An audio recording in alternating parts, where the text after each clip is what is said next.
Voilà comment sublimer son énergie sexuelle. Il y a mille et une choses que nous pouvons faire pour sublimer son énergie. La clé principale, c'est la psychologie. Ayez une relation correcte avec la sexualité. Comment vous la voyez, comment vous parlez d'elle, ce que vous pensez, sentez, la manière dont vous agissez avec ce thème, ce que vous regardez, ce que vous laissez passer à travers vos cinq centres, les yeux, l'ouïe et les autres centres, doivent être des choses pures sexuellement. Ne laissez pas les gens vous dégénérer sur ce thème. Ne laissez pas vos yeux regarder des choses qui vous font vous dégénérer. L'alimentation est très importante. L'alimentation nous permet de raffiner notre énergie ou la faire baisser.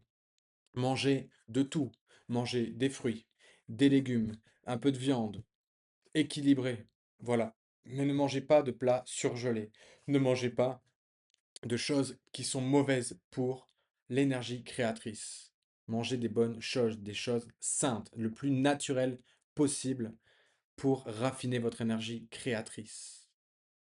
Bien sûr, ne soyez pas fanatique. Si quelqu'un vous invite à manger un morceau de jambon, le jambon n'est pas un animal supérieur, pas de problème, mangez un morceau de jambon, vous n'allez pas mourir. Si quelqu'un vous invite à manger une pizza surgelée, voilà, mangez une part de pizza, deux, c'est pas la fin du monde. Mais essayez au maximum de raffiner votre énergie créatrice. Faites du sport. Le sport aide énormément pour l'énergie sexuelle et pour avoir un corps en bonne santé et aussi un mental en bonne santé. Il y a plein de choses que vous pouvez faire. Juste prenez un thème et poussez-le au maximum. Juste dans vos pensées, essayez d'avoir les pensées les plus pures possibles sur la sexualité. Cela prend des dizaines d'années. Émotionnellement aussi, soyez le plus pur, le plus chaste possible sur la sexualité. La différence entre la chasteté et l'abstinence, c'est qu'on ne fait rien avec le sexe, c'est en stand-by, c'est terminé. La chasteté, c'est qu'on garde son énergie et on la multiplie. On profite de ce pouvoir pour se transformer et avancer vers la lumière. Voilà la différence entre la chasteté et, le libertinage. À ne pas confondre. Donc voilà, prenez un sujet et bossez dessus. Physiquement, allez courir, allez faire de la musculation, marchez, bougez vos fesses, avancez. Pareil, vos relations, si vos relations sont toxiques sur le plan sexuel, que les gens parlent mal, etc., de la sexualité, ils ont une mauvaise idée, essayez de vous éloigner un peu d'eux, ou essayez de les écouter à moitié, essayez de gérer ces relations pour que leur état d'esprit ne vous affecte pas.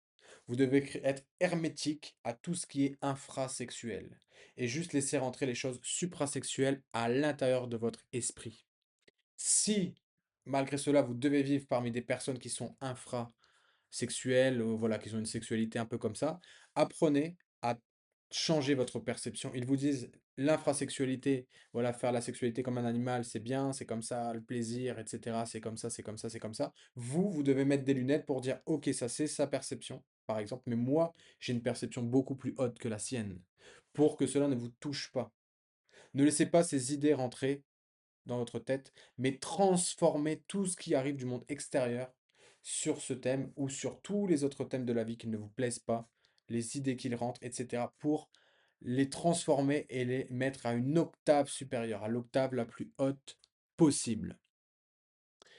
Voilà, c'est ce qui s'appelle la transformation psychologique, la transformation des impressions. Tout ce qui arrive est une impression, ce que les gens disent, ce que je vois. Ça passe comme une information à travers mes sens, et cette information, c'est ce qui s'appelle une impression, une image, une idée, un son, une couleur, un mot. Et transformez ça, prenez-le, et soyez logique. Est-ce que c'est logique ce qu'il dit? Est-ce que ça a du bon sens de pratiquer cette infrasexualité? Est-ce que je vais vraiment être heureux comme il dit, ou je vais me sentir vide au final à l'intérieur de moi?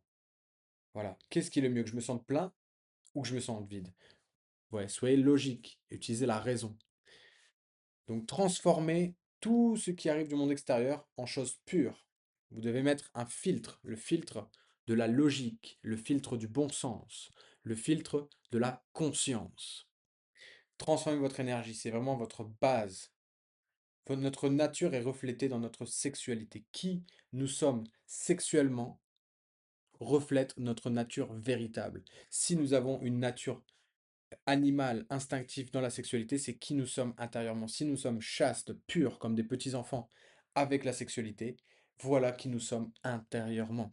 Donc, Travaillez à atteindre cette chasteté, cette innocence, si vous voulez vraiment faire quelque chose sur le chemin spirituel. La sexualité n'est pas quelque chose à rejeter, mais quelque chose à sublimer, à diviniser, à en faire un art royal pour pouvoir nous convertir en Dieu, en des créatures complètement différentes de ce que nous sommes maintenant. Voilà quelques clés que je vous ai données. Si vous êtes intéressé, contactez-moi. Je vous donnerai d'autres clés pour que vous puissiez avancer encore sur ce chemin personnel, juste incroyable. N'hésitez pas, contactez-moi, c'est gratuit et je vous répondrai avec plaisir. Quant à moi, je vous dis bonne journée et à bientôt.